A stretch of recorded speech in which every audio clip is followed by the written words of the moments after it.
మన ఈరోజు సర్వీస్ అవన్నీ ఎలా జరిగింది ఒకసారి చంద్రబాబుని అడిగి తెలుసుకుందాం. ఇవాళ వర్షం చాలా బాగా జరిగింది. అనేక అద్భుతాలు జరిగినాయి, అనేక ఆశ్చర్యాలు జరిగినాయి, అనేక మంది దీవెనలు పొందుకున్నారు, అనేక మంది అనేక రకాలుగా వాడబడుతున్నారు. ఈరోజు వాక్యం కానీ వర్షం కానీ చాలా బాగుంది. దేవుడి దర్శనం కానీ దేవుని యొక్క వాక్యం కానీ చాలా అద్భుతంగా చెప్పడం జరిగింది. వాక్యం ద్వారా చాలా అద్భుతం జరిగింది. చాలా బాగుంది. ఈ వాక్యం ఈరోజు ఆరాధన చాలా అద్భుతంగా జరిగింది. నిజంగా చాలా చాలా అంటే చాలా అద్భుతంగా జరిగింది. మేమందరం చాలా దీవించబడ్డాము.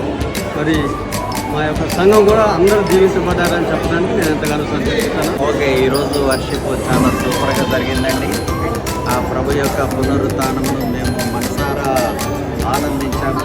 చాలా సంతోషమైనటువంటి వాతావరణంలో చాలా సంతోషంగా దేవుని యొక్క పునరుత్థానమును మేము జరుపుకోనుట ఈ మందిరంలో దేవుడిచ్చినటువంటి గొప్ప ధన్యతగా మేము భావిస్తున్నామండి.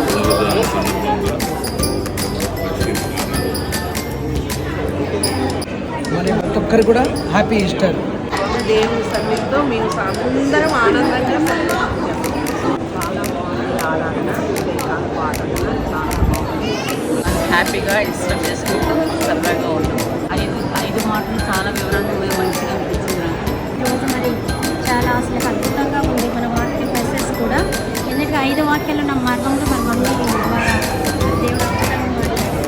ఈరోజు వర్షిప్ చాలా బాగా జరిగింది. And at the same time the word of God is also very cool and మనకి చాలా అర్థమయ్యేలాగా ఇవాళ వాక్యం చెప్పబడడం జరిగింది. మరి ఆరాధన ద్వారా అనేక దర్శించబడ్డారు. వర్తమానం ద్వారా కూడా అనేక దర్శించబడ్డారు. సంఘం అందరినీ చాలా బాగా జరిగింది. వాక్యం చాలా బాగుంటుంది. సర్వీస్ కూడా చాలా బాగుంటుంది. మన చర్చిలో అద్భుతంగా జరిగిస్తారు.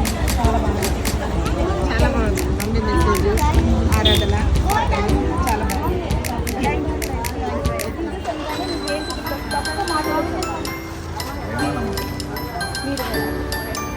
అలాగే ప్రార్థనలో సాతాను ఎలా చిట్టేసి మనం మళ్ళా ఏ విధంగా సంసారాన్ని కట్టుకుంటాం